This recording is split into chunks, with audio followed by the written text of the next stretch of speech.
Hello friends, welcome to our channel Mr.Jabastin. நம்ம சேனல்ல digital marketing concept நிறைய பார்த்துருக்கோம். அந்த வரிசையில் இன்னைக்கு வந்து ஒரு வெப் டெவலப்மெண்ட் ரீதியான ஒரு கான்செப்ட். சார், வெப் டெவலப்மெண்ட்டுக்கும் டிஜிட்டல் மார்க்கெட்டிங் என்ன சம்மந்தம் கேட்குறீங்களா?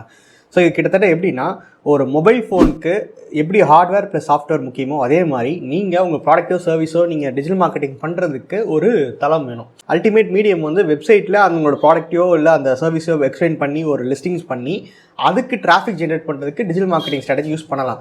ஸோ கான்செப்ட் யூஸ் பாருங்கள். இந்த டிஜிட்டல் மார்க்கெட்டிங் ஸ்ட்ராட்டஜியை வச்சு டிராஃபிக் கிரியேட் பண்ணலாம். அந்த டிராஃபிக் எங்கே கொண்டு போய் விடுவீங்கன்னா உங்களோட வெப்சைட்டுக்கோ இல்லை அப்ளிகேஷன்ஸ்க்கோ நீங்கள் யூஸ் பண்ணுவீங்க. ஸோ இப்போ நம்மளோட டிஜிட்டல் மார்க்கெட் கான்செப்ட்டில் கண்டிப்பாக நம்ம வெப் டெவலப்மெண்ட் பற்றியும் பேசி ஆகக்கூடிய சூழலில் நம்ம வந்திருக்கோம். எஸ், கன்ஃபார்மாக அடுத்தடுத்த வீடியோஸில் வெப் டெவலப்மெண்ட் ரீதியாக நம்ம நிறைய கான்டென்ட் போட போகிறோம். ஸோ அது எல்லாமே நீங்கள் மிஸ் பண்ணாமல் பாருங்கள். ஸோ இன்றைக்கி நம்ம பார்க்க போகிற வீடியோ என்னன்னு பார்த்தீங்கன்னா, இவ்வளோ கம்மியான காஸ்ட்டில் வெப் டெவலப்மெண்ட் பண்ண முடியுமா? ஐ மீன்ஸ் உங்களோட பிஸ்னஸ்க்கு ஒரு வெப்சைட் இந்த காஸ்ட்டில் ரெடி பண்ண முடியுமான்னு கேட்டிங்கன்னா, ஸோ அந்த கேள்விக்கான பதில் தான் இந்த வீடியோவில் பார்க்க போகிறோம். ஸோ இந்த வீடியோ பார்க்குற பாதி நேரத்தில் எனக்கு திட்ட ஆரம்பிச்சிருவீங்க. ஏன்னா தமிழுக்கும் இதுக்கு என்ன சம்பந்தம்? நீங்கள் கம்மியான காஸ்ட்டில் டெவலப் பண்ணான்னு சொன்னீங்க. என்னோட இன்டென்ஷன் இந்த வீடியோவில் இந்த கம்மியான காஸ்ட்டில் பண்ணி கொடுக்கறதுக்கு நிறையா நபர்கள் வெளியே இருக்காங்க. ஆனால் அது ஒரு ஸ்கேம் அப்படின்ற விஷயம் நான் ஏன் சொல்ல வரேன்னா, ஃபஸ்ட்டு விஷயம் ஒரு சின்ன எக்ஸாம்பிளோட ஆரம்பிக்கிறேன். நம்ம இன்றைக்கி தேதி பார்த்திங்கன்னா நிறைய டிஷ் வந்துச்சு. I means Sun Direct, Airtel, DTH, Jio, இன்னும் எக்கச்சக்கமாக வந்துச்சு. பட் கொஞ்சம் ஒரு 10 வருஷம் முன்னாடி போட்டிங்கன்னா எல்லார் வீட்லையும் இருக்கிற ஒன்று கேபிள் டிவி கனெக்ஷன். அது ப்ராப்பராக சொல்லணும்னா எல்லாருமே சொல்கிற பேர் வந்து சன் டிவி கேபிள் கனெக்ஷன் தான் சொல்லுவாங்க. ஸோ இப்போ என்னென்னா, ஒரு வீட்டில் ஒரு டிவி இருக்கும், கேபிள் டிவி கனெக்ஷன் வரும், அவங்க லிங்க் பண்ணி விட்ருவாங்க அந்த கேபிளை. டிவியில் நம்மளோட எல்லா சேனல்ஸும் தெரிய ஆரம்பிச்சிடும். ஸோ லேட்டர் என்ன பண்ணுவாங்கன்னா வந்து அவங்களாம் போனதுக்கப்புறம் ஒரு வருஷம் கழிச்சு ஹாலில் ஒரு டிவி இருக்குது, நம்ம பெட்ரூம்லையும் ஒரு டிவி வச்சு போட்டு சின்னதாக பெட்ரூம் ஒரு டிவி வச்சுட்டு அதுக்கு இன்னொரு எக்ஸ்ட்ரா கனெக்ஷன் இருப்பான்னு கேட்டிங்கன்னா கண்டிப்பாக மாட்டாங்க. ஸ்ப்ளிட்டர்னு ஒரு இது இருக்குது. அந்த ஸ்ப்ளிட்டர்னு அடாப்டரில் மெயின் சோர்ஸ் கேபிள் இருக்கு இல்லையா, ஃபஸ்ட்டு வாங்கின கனெக்ஷன் கேபிளை உள்ளே போட்டுட்டு ஸ்ப்ளிட்டர் மூலிமா 2 கேபிள் தனியாக கொடுத்து ஹாலில் இருக்க டிவிக்கும் பெட்ரூமில் இருக்க டிவிக்கும் கொடுப்பாங்க. இதனால் என்ன ஆகும்னா காஸ்ட் கட்டிங்னு சொல்லுவாங்க இது பேர். ஸோ இதில் என்ன ஒரு ப்ரோஸ்ன்னு பார்த்தீங்கன்னா, 2 கனெக்ஷன் எடுத்து 2 பில்லு மாதம் கட்டுறது பதிலாக ஒரே ஒரு கனெக்ஷன் எடுத்து 2 டிவி கொடுக்கறனால காஸ்ட்டு ரொம்ப குறையும், அக்செப்ட் பண்ணிக்கிறேன். பட் ஆனால் ஒரே ஒரு டிவி கொடுக்கும்போது வந்து அந்த கிளாரிட்டி வந்து ஸ்ப்ளிட்டர் மூலிமா அடுத்தடுத்த டிவிக்கு நீங்கள் கொடுக்கும்போது அந்த கிளாரிட்டியும் குறையும், அங்கங்கே புள்ளி அடிக்கும்னு சொல்லுவாங்க. ஓகே, கெயின்ஸ் ஓவர் ஆகிடும் ஸ்க்ரீனில். ஸோ எதனாலனா அவங்க கொடுக்குற சிக்னல் ஸ்ட்ரென்த் வந்து ஒரு டிவிக்கு தான். அதை நீங்கள் ஸ்ப்ளிட் பண்ணி ஒன்றுக்கும் மேற்பட்ட 2 டிவியோ 3 டிவியோ இப்படி கொடுக்கும்போது என்ன ஆகும்னா அல்டிமேட்டாக அந்த இஷ்யூஸ்லாம் வர ஆரம்பிக்கும்.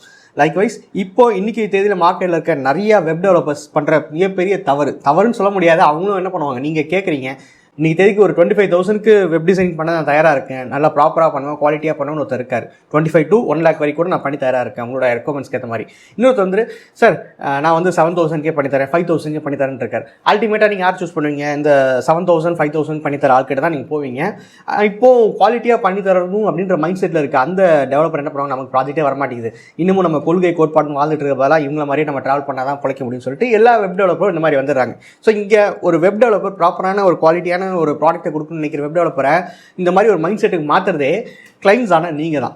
ஸோ இப்போ அந்த கேபிள் டிவி கனெக்ஷனுக்கும் இதுக்கு என்ன சம்மந்தம்னு கேட்டிங்கன்னா, 5,000 நான் வந்து வெப்சைட்டு, உங்களுக்கு அப்ளிகேஷன்ஸு, டொமைன் எல்லாம் வாங்கி தரேன் அப்படின்னு சொல்கிற கணக்கு வந்து கிட்டத்தட்ட இதே மாதிரி தான். ஸோ செப்பரேட்டாக ஒரு ஹோஸ்டிங் வாங்கி அதுக்கு கீழே எத்தனை கிளைண்ட்ஸ் வராங்களோ எல்லாத்துக்கும் டொமைனை மட்டும் லிங்க் பண்ணி விட்ருவாங்க. ஸோ ஒரு வெப்சைட் வந்து ஆக்டிவாக ஒரு கஸ்டமர்ஸ் அந்த உள்ளே போய் பார்க்குறதுக்கு நேம் வேணும். www.tamil.ecommerce.in, www.flipkart.in, www.amazon, இது எல்லாமே பேர். இது பேர் டொமைன் சொல்லுவாங்க. இது ரொம்ப கம்மியான காஸ்ட் தான், மினிமம் 100 ரூபாயிலேருந்து 300 ரூபாய்க்குள்ள தான் இருக்கும். இது டொமைன். இதை நம்ம டைப் பண்ணணும், சர்ச் பண்ணணும், கூகுளில் வரதுக்கும் அதை வந்து ப்ராப்பராக ஹோஸ்டிங் பண்ணுறதுக்கு ஒரு ஹோஸ்டிங் தேவை. ஓகேவா? அந்த ஹோஸ்டிங் மட்டும் தான் என்றைக்குமே பார்த்தீங்கன்னா கொஞ்சம் காஸ்ட்லியாக தான் இருக்கும். ஸோ ஆரம்ப விலையை பார்த்தீங்கன்னா இன்றைக்கி தேதிக்கு 3,500 ரூபாய் ஆரம்பிச்சு கிட்டத்தட்ட 2-2.5 லட்ச ரூபாய்க்கு கிட்ட கூட போகுது. அதான் சொல்கிறது இயர்லி பேக்கேஜ் சொல்கிறேன். ஸோ கிட்டத்தட்ட நல்லா யோசிக்கோங்க, 3,500 ரூபாயில் ஆரம்பிச்சு 2.5-3 வரைக்கும் கூட போகுது. இந்த AWS சர்வர்லாம் போட்டிங்கன்னா அந்தளவுக்கு போகும். ஸோ உங்களோட ரெக்கமெண்ட்ஸை பொறுத்து இந்த 3,000 ரூபாயில் ஆரம்பிச்சு, ஐ மீன் 3,500 ஆரம்பிச்சு 1 lakh 1.5 lakh வரைக்கும் போகுது. இந்த ரெக்கமெண்ட்ஸ் வந்து என்னோட வெப்சைட்டுக்கு இவ்வளோ விசிட்டர்ஸ் தான் வர போகிறாங்க, நான் இவ்வளோ விசிட்டர்ஸ் வர மாதிரி தான் நான் மார்க்கெட்டிங்கே பண்ண போகிறேன். ஃபார் எக்ஸாம்பிள் நான் மந்த்லி ஒரு 10,000 கூகுள் ஆடும், ஒரு 10,000 ஃபேஸ்புக் ஆடும் ரன் பண்ணுறேன்னா இவ்வளோ விசிட்டர்ஸ் வருவாங்கப்பா அப்படின்ற ஒரு கணக்கு இருக்குது. அந்த கணக்குக்கு ஏற்ற மாதிரி ஹோஸ்டிங் வாங்கிடுவாங்க. ஃபியூச்சரில் ஒரு வருஷம் கழிச்சு இப்போ நான் வந்து எனக்கு நல்லா பிஸ்னஸ் நல்லா செட்டில் ஆகிடுச்சு, நான் இன்னமும் கொஞ்சம் நான் வந்து நெக்ஸ்ட் ஸ்டேஜில் வந்து மந்த்லி 50,000 கூகுள் ஆட்ஸும் ஒரு 35,000 ஃபேஸ்புக் ஆட்ஸும் ரன் பண்ண போகிறேன். ஸோ அப்போ என்னோட விசிட்டர்ஸ் வந்து கண்டிப்பாக டபுள் ஆவாங்க.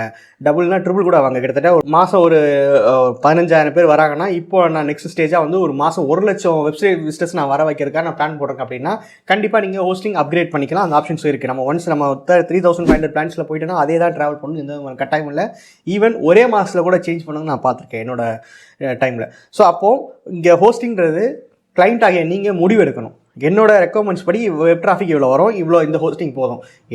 நான் வந்து உண்மையிலே நான் அக்ரெசிவாக மார்க்கெட்டிங் பண்ண போகிறேன், கண்டிப்பாக வெப்சைட் விசிட்டர்ஸ் இவ்வளோ வர போகிறாங்க, அதுக்கு ஏற்ற மாதிரி ஹோஸ்டிங் இருக்கணும். பிகாஸ் இது வந்து ஹோஸ்டிங் எப்படின்னா, இந்த வீடியோ பார்த்துட்டு நிறைய பேர் அண்ணா யூனிவர்சிட்டி ஸ்டூடெண்ட்ஸாக இருப்பீங்க. என்னைக்காவது ஒரு நாளாவது ரிசல்ட் பப்ளிஷ் ஆகி ஒரு நிமிஷத்துல 2 நிமிஷத்துலேயே பார்த்துருக்கீங்களா? முடியவே முடியாது. ஏன்னா அவங்களோட ஹோஸ்டிங் அவ்வளோ டம்மியாக வச்சுருக்காங்க. ஸோ அப்போ யோசிச்சு பாருங்கள், நீங்கள் ஒரு பிஸ்னஸ்க்காக நீங்கள் ஒரு வெப்சைட் கிரியேட் பண்ண போகிறீங்க. அப்போ அதோட ஹோஸ்டிங் எவ்வளோக்கு எவ்வளோ பவர்ஃபுல்லாக இருக்கோ அவ்வளோக்கு எவ்வளோ நல்லது. ஏன்னா அப்போ தான் வந்து உங்கள் வெப்சைட் விசிட்டர்ஸ் கிளிக் பண்ணி உள்ளே வரும்போதே பார்த்துட்டு ஓகே ஸ்பீடாக லோட் ஆகுது, உள்ளே பார்க்குறாங்க, ஓகே ஆட் டு கார்டு கொடுக்குறாங்க, பை நோ கொடுக்குறாங்க, அந்த ட்ராவல் ஸ்மூத்தாக இருக்கும். இல்லைன்னா இந்த இடத்த நீங்கள் செலவு பண்ண கஷ்டப்பட்டீங்கன்னா உள்ளே கிளிக் பண்ணுவாங்க, லோட் ஆகிட்டே இருக்கும். ஒரு 4 சுற்றும் கஸ்டமர்ஸ் வெளியே போகிறாங்க. இது பேர் பவுன்ஸ் ரேட்டுன்னு சொல்லுவாங்க. ஸோ எவ்வளோக்கு எவ்வளோ பவுன்ஸ் ரேட்லாம் கம்மியாக இருக்கோ அவ்வளோக்கே உங்களோட சேல்ஸுக்கு நல்லது. இல்லை சேல்ஸை கண்டிப்பாக இது இம்பேக்ட் பண்ணும்.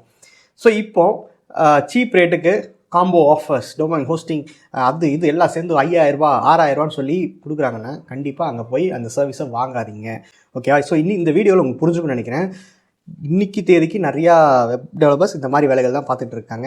அந்த ஒரு இதில் போய் நீங்கள் விழுந்துடாதீங்க. ஏன்னா இது வந்து பிஸ்னஸ் சம்மந்தப்பட்ட விஷயம்.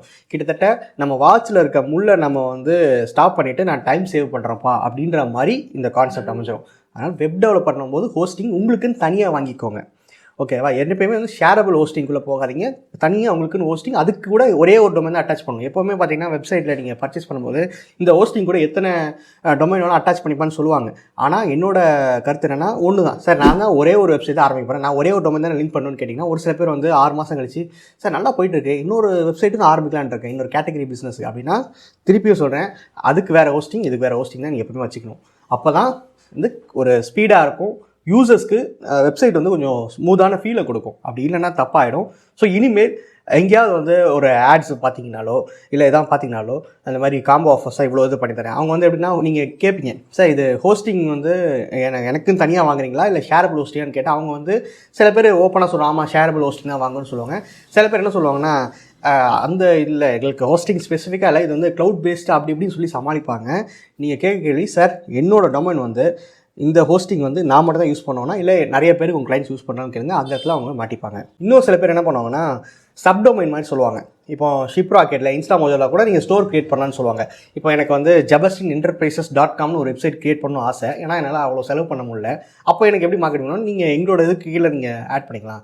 சப்டொமைன் அப்படி என்ன வரும்னா instamojo/jabastininterprises/.in அப்படின்னு வரும். /in வரும். இப்போ என்னென்னா ஒரு இன்ஸ்டாமோஜோ கீழே ஒரு சப்டொமைன் கிரியேட் பண்ணணும், எனக்கான ப்ராப்பர் பிராண்டிங் கிடைக்காது. ஷிப் ராக்கெட்டில் இருக்காங்க நிறைய இடத்துல வந்து சப்டொமைனாக நீங்கள் வந்து உங்களை வெப்சைட் கிரியேட் பண்ணிக்கலாம்னு சொல்லுவாங்க. ஆல்ரெடி அவங்க வந்து ஒரு பெரிய வெப்சைட் வச்சுருக்காங்க, அதுக்கு கீழே நீங்கள் ஸ்டோர் மாதிரி கிரியேட் பண்ண சொல்லுவாங்க. அந்த மாதிரி நீங்கள் செலவு பண்ணி பண்ணுறது என்ன கேட்டிங்கன்னா ரொம்ப வேஸ்ட்டுன்னு சொல்லுவேன். ஸோ 2 விஷயம், ஒன்று வந்து கம்மி ரேட்டில் வெப்சைட் டெவலப்மெண்ட் பண்ணாதீங்க, 2வது சப்டொமைனில் வாங்காதீங்க. இன்னமும் வெப் டெவலப்மெண்ட்டில் நிறைய பேர் பிக்னஸ் பண்ணுற தப்பு எல்லாமே அடுத்தடுத்த வீடியோஸ் வச்சு பார்க்கலாம். ஸோ இந்த வீடியோவில் உங்களுக்கு வேறு ஏதாவது டவுட்ஸ் இருந்தால் தாராளமாக கமெண்ட் செக்ஷனில் பதிவு பண்ணுங்கள். தேங்க்யூ.